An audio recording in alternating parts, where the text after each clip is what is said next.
Yes, folks, it's intermission time.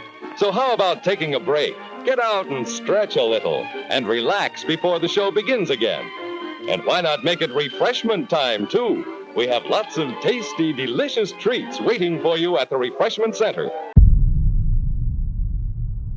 Picture this: a warm summer night in mid-1950s America. Under a canopy of stars, dozens of chrome-trimmed cars line up before a colossal outdoor movie screen.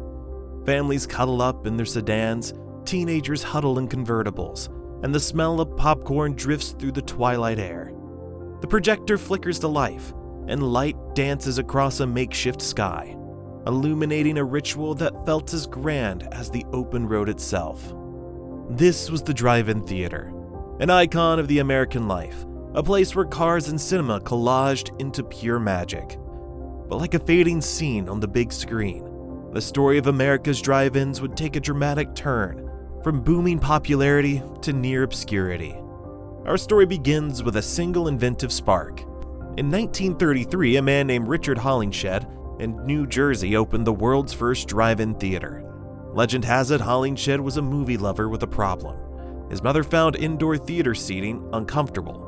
His solution was brilliantly simple and wildly ambitious. He set up a projector on his car's hood, hung a white sheet between trees in his yard, and invited people to watch movies from the comfort of their automobiles.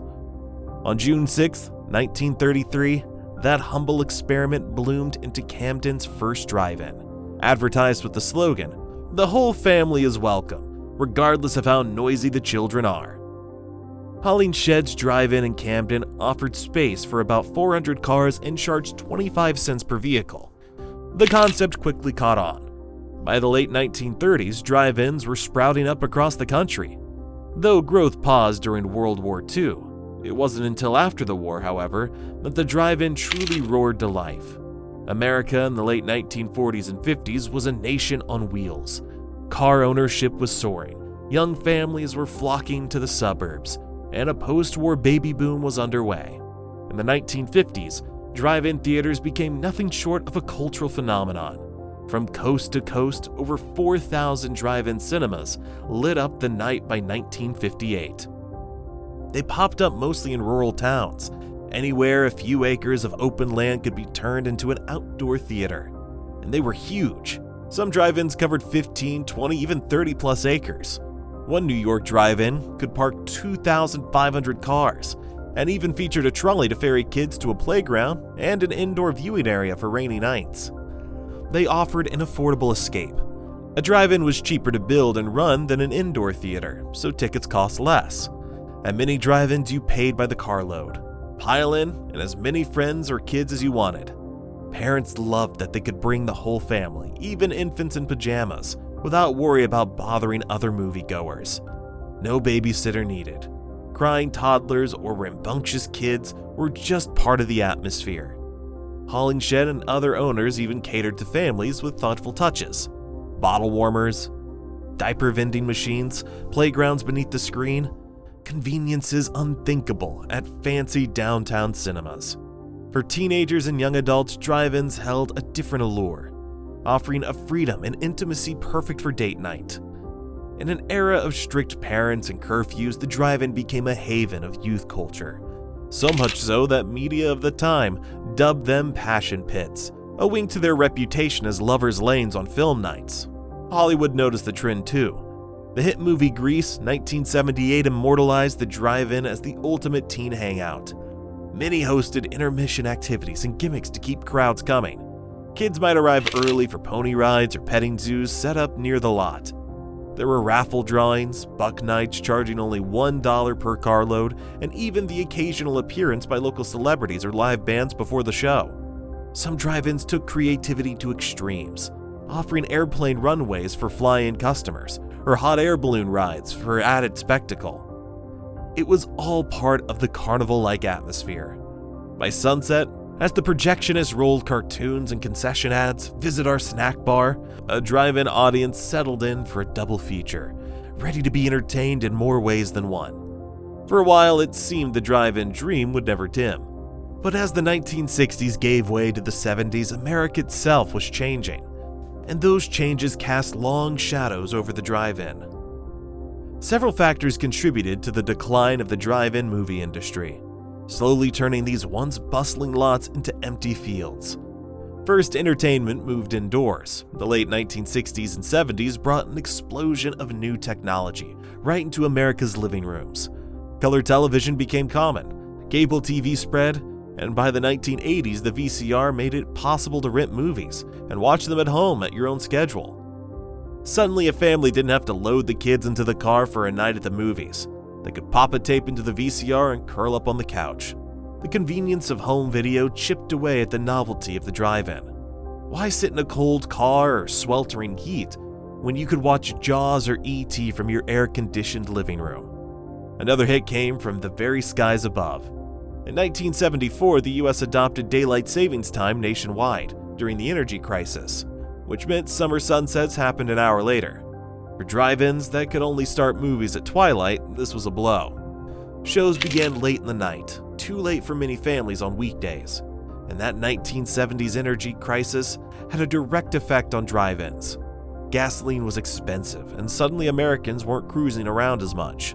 As audiences shrank, many drive-in owners struggled to stay afloat. Some made desperate moves to boost revenue, swapping family-friendly flicks for edgier fare.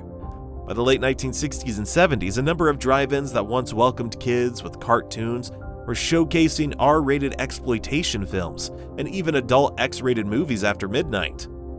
These late-night showings brought in curious adults, but also garnered backlash and furthered the drive-in's seedy reputation. Families with children grew wary of visiting theaters where the marquee might be advertising a slasher film or a risque title. The wholesome image of the drive-in was fading, right along with its patronage. Perhaps the greatest culprit in the drive-in downfall was something prosaic: real estate. Drive-ins by their nature require a vast expanse of land, often 15 acres or more for a single screen operation. In the 1950s, that wasn't a problem.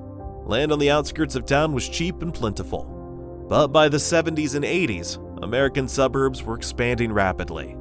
That empty field off the highway, once ideal for weekend movies, suddenly looked like valuable property for shopping malls, office parks, or housing developments. In the era of runaway inflation and soaring interest rates, land values skyrocketed. Many drive-in owners found they could make more money selling their land to developers than by showing movies. So one by one, drive-ins went dark, their screens torn down to make way for supermarkets and subdivisions. By the late 80s, the number of operating drive-ins in the US had plummeted from thousands to fewer than 200. Those that survived in the 1990s did so by the skin of their teeth. Many were reduced to weekend-only operations in summer months, limping along with old crumbling screens and decades-old projectors. Some turned to flea markets during the day to supplement income, or found creative second uses. A closed drive-in might become a storage lot or a swap meet on off nights. To drive by an abandoned drive-in was a melancholy sight. You'd see a rusting marquee with missing letters and weeds overtaking the parking mounds. Perhaps a "now showing," "gone with the wind" sign left ironically behind. The American drive-in, once a symbol of endless summer evenings, seemed to be quite literally gone with the wind. And yet the drive-in story didn't simply end on a dark, empty screen. In the years that followed, there were faint flickers of revival, proof that this nostalgic format still tugged at America's heart.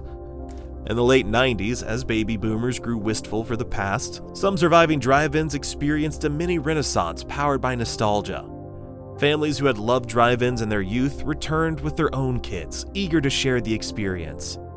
New boutique drive-ins even opened, offering a retro vibe for a smaller number of cars, maybe with food trucks and lawn seating for a modern twist. By 2006, the number of drive-in theaters rebounded to around 500, the highest in decades. Still, challenges persisted. The 21st century brought the digital revolution, and with it another hurdle for the humble drive-in. Hollywood's switch from 35mm to digital projection around 2010 meant every theater had to upgrade to expensive digital projectors or go dark. A digital projector setup cost at least $70,000 per screen, a steep sum for small family-run drive-ins. The effort to go digital was a make-or-break moment. Some theaters held fundraising campaigns and car washes. A few got corporate help. Honda's 2013 Project Drive-In donated equipment to a handful of theaters. Many others sadly couldn't afford the upgrade and shut down. By the end of the 2010s, the total number of US drive-ins hovered around 300. They remind us how quickly the world can change, how the march of progress can alter the way we live, often for the better, yet not without a sense of loss. The drive-in theater holds a permanent place in American cultural memory, symbolizing an era when the automobile was king and communal leisure was as simple as watching shadows on a screen under the stars. As we conclude our journey, we might consider that the drive-in's true legacy isn't merely the films that played there, but the moments it carried. However many drive-ins ultimately survive in the years to come, their story will always be worth telling. A reminder that sometimes our most cherished moments are the ones we experience together, even if only in a fleeting glow on a summer night.